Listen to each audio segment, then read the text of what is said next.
우리 함께 찬송하겠습니다. 찬송가 191장입니다. 찬송가 191장 내가 매일 기쁘게 우리 함께 찬송합니다.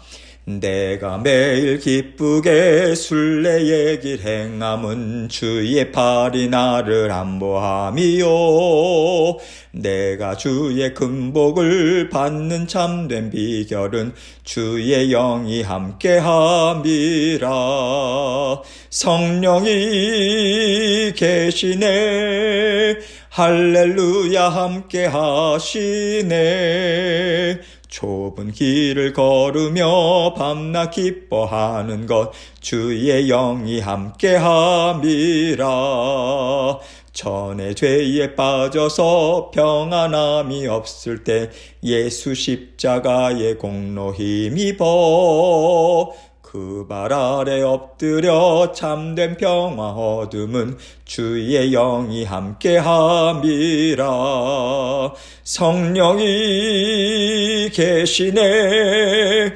할렐루야 함께 하시네 좁은 길을 걸으며 밤낮 기뻐하는 것 주의 영이 함께함이라 나와 동행하시고 모든 염려하시니 나는 숲의 새와 같이 기쁘다 내가 기쁜 마음으로 주의 뜻을 행함은 주의 영이 함께함이라 성령이 계시네 할렐루야 함께 하시네 좁은 길을 걸으며 밤낮 기뻐하는 것 주의 영이 함께함이라 세상 모든 욕망과 나의 모든 정욕은 십자가에 이미 못을 박았네 어두운 밤이 지나고 무거운 짐 벗으니 주의 영이 함께함이라 성령이 계시네 할렐루야 함께 하시네 좁은 길을 걸으며 밤낮 기뻐하는 것 주의 영이 함께함이라 아멘. 기도하겠습니다. 하나님 아버지 감사합니다. 오늘도 아버지 하나님께서 우리 사랑하는 모든 성도님들의 삶을 지켜주실 것을 믿고 주님 앞에 올려드립니다. 생업도 하는 모든 일들, 자녀들의 학업, 육신의 강건함 아버지 하나님께서 다 책임져 주시고 우리가 모든 무거운 짐 주님 앞에 올려드릴 때 아버지 하나님 우리의 기도를 받으시고 우리의 심령을 아버지 하나님께서 굳건하게 하여 주셔서 더욱더 굳센 믿음 아버지 우리가 갖고 살아갈 수 있도록 도와주옵소서. 주님께서 우리의 모든 삶을 간섭해 주시는 우리 아버지 되심을 믿는 믿음으로 다 주님이 책임져 주시죠. 그 마음으로 평안을 누리고 그 마음으로 기쁨을 누리고 아버지 하나님과 함께 기쁨과 즐거움으로 동행하는 저희들의 삶이 될 수 있도록 은총 베풀어 주옵소서. 오늘도 아버지 하나님께서 생명 되시는 말씀 저희에게 베풀어 주십니다. 이 말씀을 통해서 저희 각자가 들어야 할 주님의 음성 듣게 하시고 오늘도 주님의 말씀과 더불어 주님과 함께 기쁨으로 동행하는 하루의 삶 될 수 있도록 순간순간 될 수 있도록 은총 베풀어 주옵소서. 주님 주신 말씀 주님께만 영광 돌립니다. 함께하여 주옵소서. 예수 그리스도의 귀하신 이름으로 기도합니다. 아멘. 하나님 말씀 전도서 10장 12절로 15절입니다. 전도서 10장 12절로 15절 말씀 제가 읽습니다. 지혜자의 입의 말들은 은혜로우나 우매자의 입술들은 자기를 삼키나니 그의 입의 말들의 시작은 우매요 그의 입의 결말들은 심히 미친 것이니라. 우매한 자는 말을 많이 하거니와 사람은 장래일을 알지 못하나니 나중에 일어날 일을 누가 그에게 알리리요. 우매한 자들의 수고는 자신을 피곤하게 할 뿐이라 그들은 성읍에 들어갈 줄도 알지 못함이니라. 아멘. 하나님께서요 하나님의 자녀들에게 특별하게 베풀어 주시는 은혜와 복이 있습니다. 은혜는요 대가를 치르지 않고 거저받는 거죠. 거저받는데 그것이 얼마나 좋은지 우리는 그것을 복이라고 해요. 그래서 하나님께서 어떤 대가도 받지 않으시고 그냥 거저 주시는 좋은 것을 우리는 하나님이 주시는 복이다, 이렇게 말하죠. 그런데 우리는요, 이 복을 자꾸만 세상에서 인정하는 복으로 바꿔서 생각해요. 하나님 복 주십시오 그러면서 하나님 앞에 부르짖을 때 우리는 세상의 마음을 다 쏟아 부으면서 하나님께 그 세상의 것을 달라고 부르짖는 경우가 많이 있습니다. 하나님은 우리에게 하나님의 자녀로서 하나님과 잘 살아갈 수 있는 그 원리, 하나님이 세워주신 질서를 분명하게 가르쳐 주셨어요. 그것이 무엇이냐면 우리의 영이 살아야 육신을 입고 살아가는 우리의 인생도 참 기쁘고요, 아름답고 평안하고 참 만족을 누릴 수 있다, 이 말씀입니다. 그래서 우리는 주님을 통해서 새 생명을 얻은 후에나 진정한 삶을 살아가게 되는 거죠. 하나님은 이렇게 말씀하시는데 우리는 그 순서를 바꿔서 생각해요. 세상에서 인정하는 복이 있어야지만 우리가 영도 강건해지고 우리의 영도 돌아볼 수 있고 우리의 영의 삶도 잘 살 수 있는 거라고 우리는 생각합니다. 하나님 당장 집에서 쫓겨나게 생겼어요. 당장 먹고 살 게 없어요. 어떻게 제가 하나님 앞에 부르짖고 하나님이 기뻐하시는 일들을 감당하면서 제가 하나님의 말씀을 먹고 살아가겠습니까? 이것이 우리가 보통 생각하는 거죠. 우리의 삶을 보면 알고요, 우리 형제 자매들의 삶을 봐도 알 수 있어요. 하나님은요, 우리는 세상을 통해서 살아갈 힘을 얻는 사람이 아니라고 하는 것을 분명하게 말씀하시고요, 언제든 먼저 하나님이 기뻐하시는 것을 마음에 담고 그것을 이루고자 애를 쓰면 너의 육신의 필요, 너의 원하는 것도 하나님의 선하신 뜻 안에서 이루어질 것이라고 약속해 주셨어요. 이것이 바로 너희는 먼저 그의 나라와 그의 의를 구하라, 그리하면 이 모든 것을 너희에게 더하시리라, 마태복음 6장 33절의 말씀의 의미인 거죠. 하나님은 언제나 우리의 모든 일을 다스리시는데 그 일은 반드시 우리의 영을 살리는 일입니다. 우리의 영이 살아서 하나님과 하나 되어 살아갈 때요, 하나님께서는 우리의 모든 삶에 골고루 그 베풀어 주시는 은혜와 복이 다 스며들게 하셔서 우리가 하나님이 기뻐하시고 우리가 하나님을 기뻐하고 하나님이 주시는 아름다운 열매들로 풍성한 삶을 살도록 이루어 주십니다. 그래서 우리는요, 세상을 바라보면서 복된 삶이 무엇인가를 찾지 말아야 돼요. 세상이 인정하는 복은 하나님이 주실 수도 있고 주지 않으실 수도 있는 것이고요, 세상이 인정하는 복은요, 우리를 유익되게 할 때도 있고 우리를 망하게 할 때도 있다라고 하는 것을 우리는 기억해야 돼요.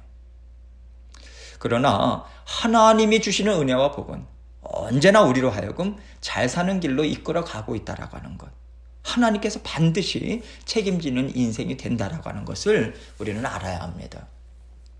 하나님은 오늘 말씀을 통해서도 이 지혜를 주고 계신 것이죠.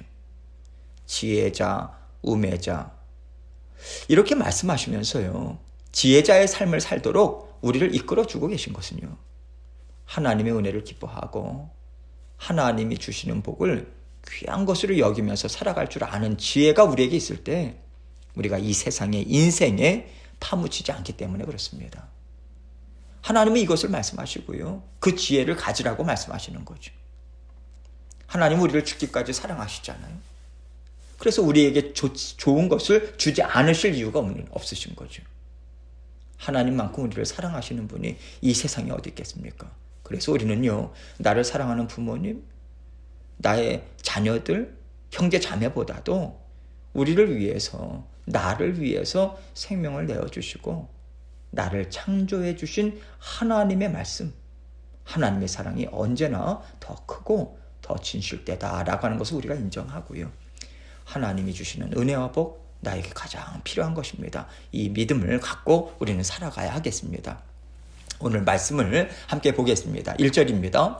지혜자의 입의 말들은 은혜로우나 우매자의 입술들은 자기를 삼키나니. 하나님이 주시는 은혜와 복을 귀하게 붙잡고 살아가는 사람들, 그 심령에는요, 하나님이 주시는 신령한 지혜가 충만할 수밖에 없어요. 그럴 때 하나님께서 우리의 영을 강건하게 하고요, 풍성하게 하셔서 우리는 달리는 자, 경주하는 자와 같이 힘있게 달려가도 우리는 지치거나 피곤하지 않습니다.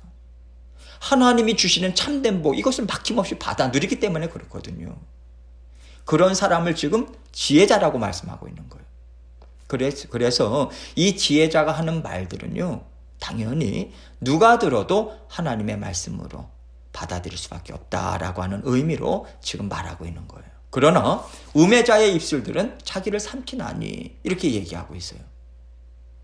하나님이 주시는 은혜와 복을 귀하게 여기지 않는 거예요. 세상의 말, 세상의 정보, 세상 돌아가는 이치, 세상에서 인정하는 높은 자리, 이런 것들을 더 귀하게 여기는 우매자가 하는 말들은 자기를 삼킬 수밖에 없다, 이 말인 거죠.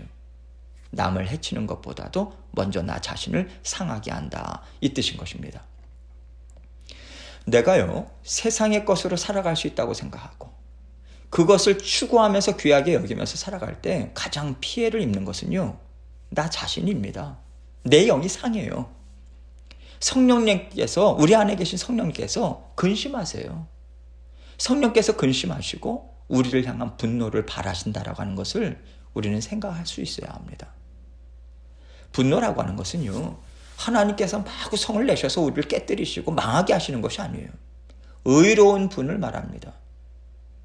예수님께서요, 성전뜰에서 장사하는 사람들에게 강도의 구려를 너희들이 만들었다, 그러면서 뒤엎으셨던 그 의분을 행하셨잖아요.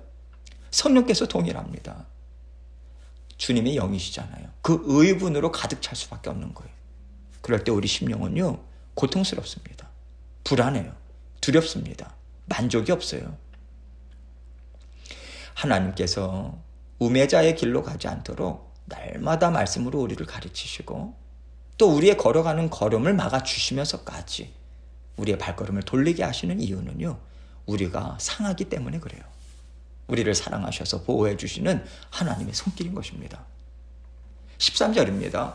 그의 입의 말들의 시작은 우매요, 그의 입의 결말들은 심히 미친 것이니라.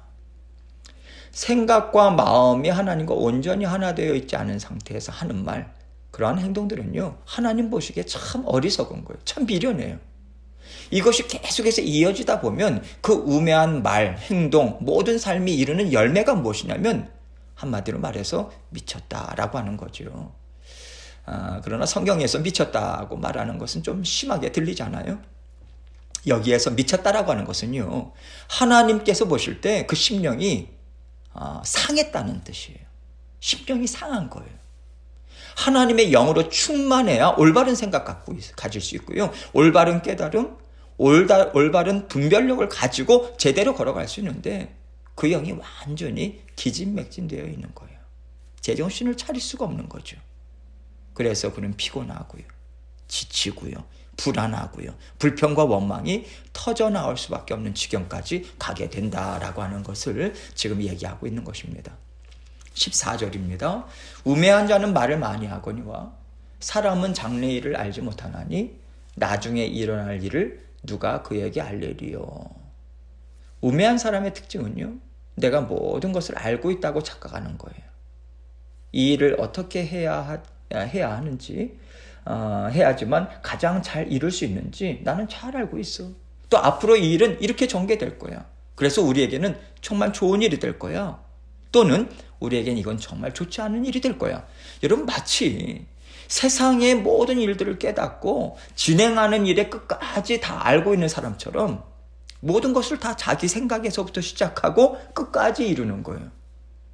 고집이 세다고 할까요? 막힌 생각을 하고 있다는 거죠. 그러나 여러분, 우리가 수고하고 애쓰는 일의 결말이 어떻게 될지 사람은 몰라요. 아무리 수백 명의 천재들이 모이고 세상을 잘 아는 사람들이, 그런 어떤 그 지도자들이 모여서 자신들이 원하는 뜻대로 이루려고 해도요, 하나님의 손가락이 나타나서 흩어버릴 수 있는 것입니다. 하나님께서 모든 일을 뒤집어 놓으시면 전혀 예상하지 못했던 일로 뒤바뀔 수 있다라고 하는 것, 이것을 우리는 세상 역사를 통해서 알고 있잖아요. 또 우리의 일상의 삶을 통해서도 얼마든지 깨달을 수 있는 것입니다.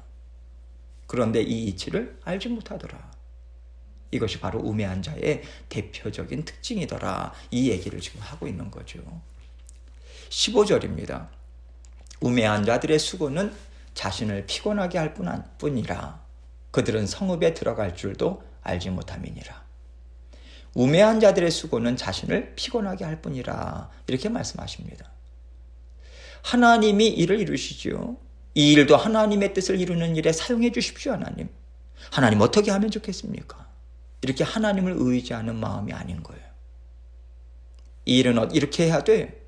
그러면 하나님이 기뻐하실 거야. 이건 하나님이 기뻐하시는 일이야. 당연히 해야지. 이렇게 모든 것을 다 자신의 판단을 통해서 확신 있게 이루어가는 거예요.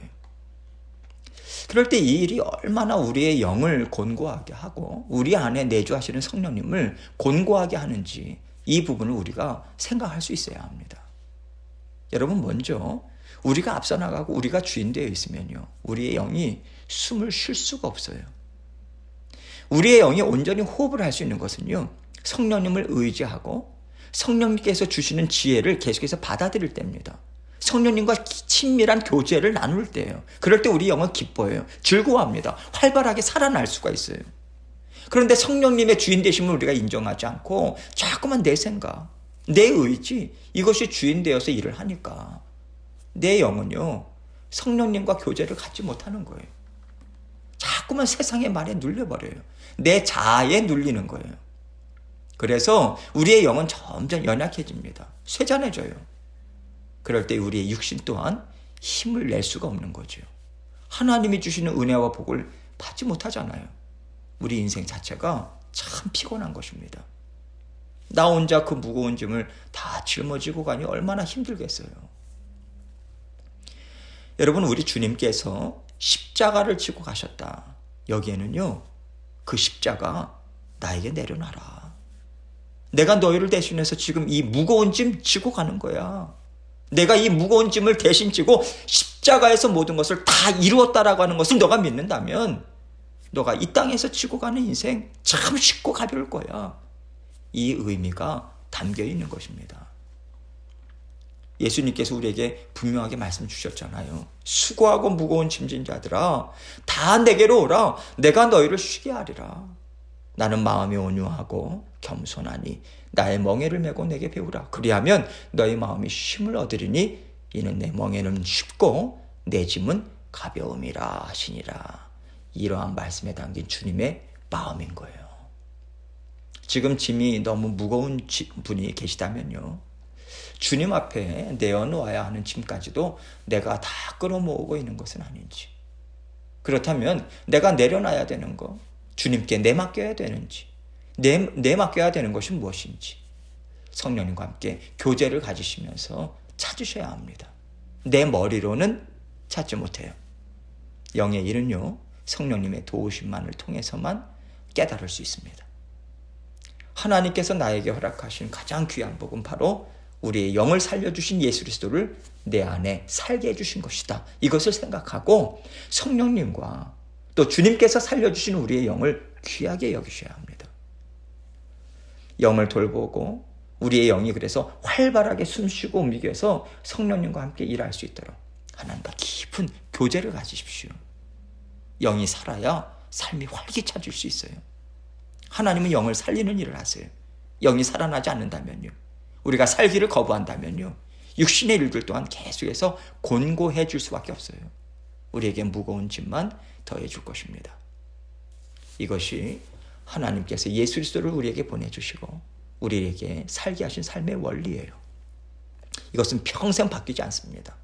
이 원리를 잘 깨달으셔서 하나님과 함께 살아가시는 저와 여러분이 되시길 주님의 이름으로 축원합니다. 오늘도 하나님께서 우리와 함께하고 계세요. 성령께서 계십니다.